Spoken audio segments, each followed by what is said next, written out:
മണൽ നീക്കത്തെക്കുറിച്ചുള്ള മുഖ്യമന്ത്രിയുടെ വാദവും പൊളിഞ്ഞു. LDF സർക്കാർ കൃത്യമായി നദികളിൽ നിന്ന് മണലും എക്കലും നീക്കം ചെയ്തിരുന്നു. റൂം ഫോർ റിവർ പദ്ധതിയിലൂടെയാണ് LDF സർക്കാർ നദികളിലെ സ്വാഭാവിക ഒഴുക്ക് വീണ്ടെടുത്തിരുന്നത്. അതേസമയം UDF സർക്കാർ തദ്ദേശ സ്ഥാപനങ്ങളെ ഏകോപിപ്പിച്ച പദ്ധതി നടപ്പിലാക്കിയില്ലെന്നും വിമർശനം. 2018-ലെയും 19-ലെയും വലിയ പ്രളയത്തിന് ശേഷം ഉണ്ടായ കാര്യങ്ങൾ, അതിനുശേഷമുള്ള ഒരു നടപടിക്രമങ്ങൾ സ്വീകരിക്കാത്തതിൻ്റെ ഒരു പ്രശ്നം കൂടിയുണ്ട്. പമ്പ ഉൾപ്പെടെയുള്ള നദികളിലെല്ലാം അന്ന് വന്നടിഞ്ഞ മണ്ണും ഓരോ പ്രളയത്തിലും വന്നടിയുന്ന മണ്ണും നിറഞ്ഞു കിടക്കുകയാണ്. അപ്പോൾ യഥാർത്ഥത്തിൽ വെള്ളം ക്യാരി ചെയ്യാനുള്ള, വെള്ളം പോകാനുള്ള സ്ഥലം വളരെ കുറവാണ്. അപ്പോൾ ഈ മണ്ണ് പെട്ടെന്ന് നീക്കം ചെയ്താൽ മാത്രമാണ്. ഇതിപ്പോൾ ചെറിയ മഴ പെയ്താൽ പോലും വെള്ളം പൊങ്ങുന്ന സ്ഥലമായി പല പ്രദേശവും മാറിയിരിക്കുകയാണ്. അപ്പോൾ പുഴയുടെ ആഴം കുറഞ്ഞിരിക്കുകയാണ്. കഴിഞ്ഞ സർക്കാർ നദിയിലടിഞ്ഞ മണലും ചെളിയും നീക്കാത്തതാണ് ഇപ്പോഴത്തെ പ്രതിസന്ധിക്ക് കാരണമെന്നാണ് മുഖ്യമന്ത്രിയുടെ വാദം. എന്നാൽ യഥാർത്ഥ വസ്തുത അത് അല്ലെന്നിരിക്കെയാണ് മുഖ്യമന്ത്രിയുടെ വ്യാജ പ്രചാരണം.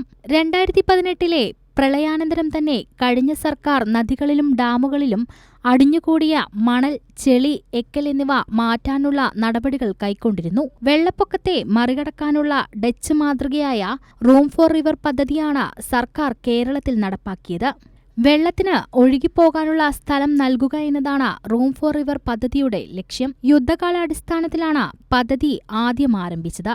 തദ്ദേശ സ്വയംഭരണ സ്ഥാപനങ്ങളുടെയും ദുരന്ത നിവാരണ അതോറിറ്റിയുടെയും പങ്കാളിത്തവും പദ്ധതിക്ക് ലഭിച്ചു.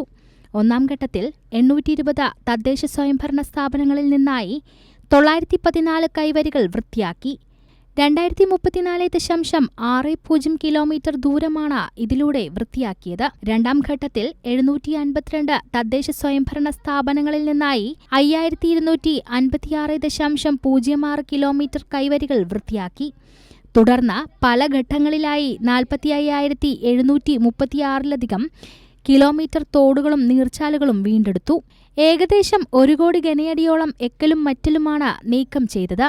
നദികൾക്ക് പുറമെ ഡാമുകളിലും പദ്ധതി നടപ്പിലാക്കി. ഇതിലൂടെ ഡാമുകളുടെ സംഭരണശേഷി വർദ്ധിപ്പിച്ചു. പിന്നീട് ഓരോ മഴക്കാലത്തിനു മുൻപ് തദ്ദേശ സ്ഥാപനങ്ങൾ വഴി പദ്ധതി ഏകോപിച്ച് നടപ്പിലാക്കിയിരുന്നു. നദികളുടെ കൈവരികളും തോടുകളും ഉൾപ്പെടെയാണ് ഈ പ്രയത്നത്തിലൂടെ പുനരുജ്ജീവിപ്പിച്ചിരിക്കുന്നത്. തൊഴിലുറപ്പ് പദ്ധതിയുടെ കീഴിലുള്ള തൊഴിലാളികളുടെ സേവനവും സർക്കാർ പ്രയോജനപ്പെടുത്തി. ഇതിന്റെ ഫലമായാണ് ഇന്ന് പല ഭാഗങ്ങളിലും വെള്ളക്കെട്ടടക്കം രൂപപ്പെടാത്ത സാഹചര്യമുണ്ടായത്. എന്നാൽ UDF സർക്കാർ അധികാരത്തിൽ വന്നതിനു ശേഷം പദ്ധതിയെ പാടെ അവഗണിച്ചു. ഇതിനു പുറമെ UDF സർക്കാർ തദ്ദേശ സ്ഥാപനങ്ങൾക്കുള്ള ഫണ്ട് വെട്ടിക്കുറച്ചതും തിരിച്ചടിയായി. കഴിഞ്ഞ സർക്കാർ കാര്യക്ഷമമായി ചെയ്ത പദ്ധതികളെ അട്ടിമറിച്ചതാണ് ഇന്നത്തെ പ്രതിസന്ധി രൂപപ്പെടാനുള്ള പ്രധാന കാരണമെന്നാണ് വിമർശനം. ഇതിന്റെ പരിണിത ഫലമാണ് നിലവിലത്തെ സാഹചര്യം. കൈരളി ന്യൂസ്, തിരുവനന്തപുരം.